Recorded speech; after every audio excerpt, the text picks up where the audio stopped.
আজি অসমে অমৃত বৃক্ষ আন্দোলনৰ জৰিয়তে 10টা বিশ্ব ৰেকৰ্ড স্থাপন কৰিবলৈ সক্ষম হয়। আটাইতকৈ সৰ্ববৃহৎ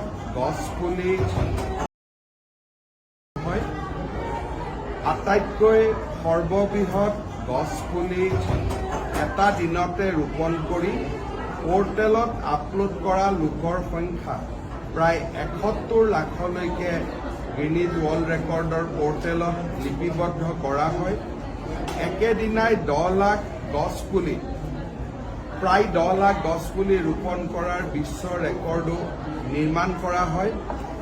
একেটা সময়তে সৰ্বাধিক গছপুলি ৰোপণৰো বিশ্ব ৰেকৰ্ড স্থাপন কৰা হয়।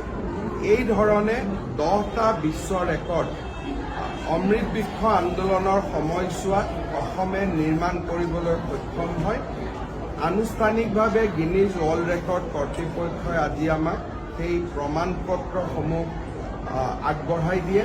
মই অসম চৰকাৰৰ বন বিভাগক বনমন্ত্ৰী চন্দ্ৰমোহন পাটোৱাৰী ডাঙৰীয়া আৰু তেওঁৰ সতীৰ্থসকলক এই উৎকৃষ্ট সফলতাৰ বাবে ধন্যবাদ আৰু অভিনন্দন জনাইছোঁ। আৰু অহা বছৰ 3 কোটি গছ পুলিৰে অমৃত বৃক্ষ আন্দোলনক এক নতুন পৰ্যায়লৈ লৈ যাবৰ বাবে তেওঁলোকক পৰামৰ্শও আগবঢ়াইছোঁ। মই আশা কৰিছোঁ যে অসমে বিশ্ব অভিলেখ স্থাপন কৰি জনভাগিদাৰিত্বৰ যি এক উজ্জ্বল নিদৰ্শন আগবঢ়াই দিব পাৰিছে। লাচিত বৰফুকনৰ জন্ম জয়ন্তীৰ সময়তে হওক, বিহুৰ সময়তে হওক, অমৃত বৃক্ষ আন্দোলনৰ সময়তে হওক, খেল মহাসংগ্ৰাম ক্ৰীড়া মহাৰণৰ সময়তে হওক, এই জনভাগিদাৰিত্বতাৰ যিটো আমি এক নতুন ধাৰণা আগুৱাই লৈ গৈছোঁ, সি যাতে আৰু নতুন নতুন পৰিধি নিৰ্মাণ কৰিব পাৰে তাৰ বাবে আমি আশা কৰোঁ। 2025 চনৰ 7 এপ্ৰিল তাৰিখে 24 নহয় 25 7 এপ্ৰিল তাৰিখে 25,000 বিহুৱা আৰু বিহুৱতীয়ে নতুন দিল্লীত বিহু প্ৰদৰ্শন কৰিব। আমি ইয়াত 11,000 কৰিছিলোঁ। নতুন দিল্লীত আমি 25,000 বিহুৱা আৰু বিহুৱতীৰে আমি নতুন ৱৰ্ল্ড ৰেকৰ্ড কৰিম। আমাৰ ৱৰ্ল্ড ৰেকৰ্ডে আমি ভাঙিম আৰু তাৰ বাবে সম্পূৰ্ণ এটা বছৰৰ আমি প্ৰচেষ্টা কৰিম যাতে গোটেই কামখিনি আমি খুব স্মুথলি কৰিব পাৰোঁ।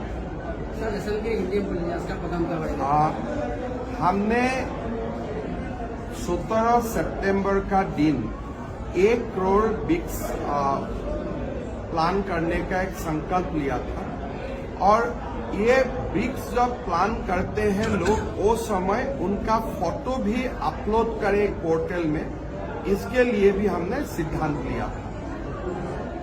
ये गिनीज वर्ल्ड रिकॉर्ड का पास भी हम लोग गया था कि आप लोग एक न्यूट्रली आर्बिट्रेशन एडजुडिकेशन कर दीजिए। आज गिनीज वर्ल्ड रिकॉर्ड ने ये मान लिया है कि 71 लाख लोगों ने ये ट्री प्लान किया था 17 सितंबर का दिन और total 1 crore 11 lakh tree plan हुआ था।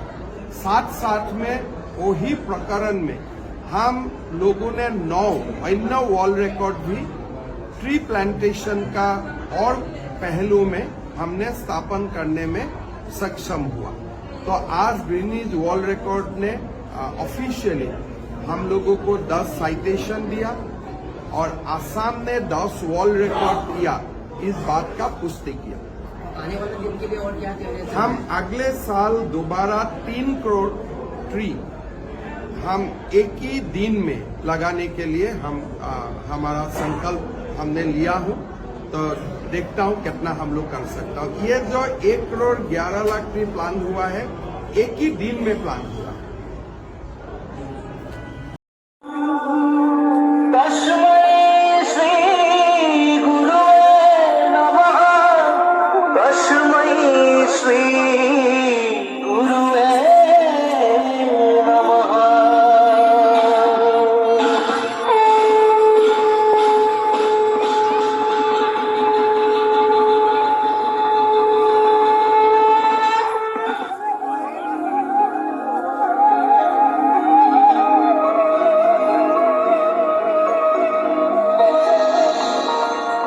సప మపదని చారురమర్దనం దేవకీ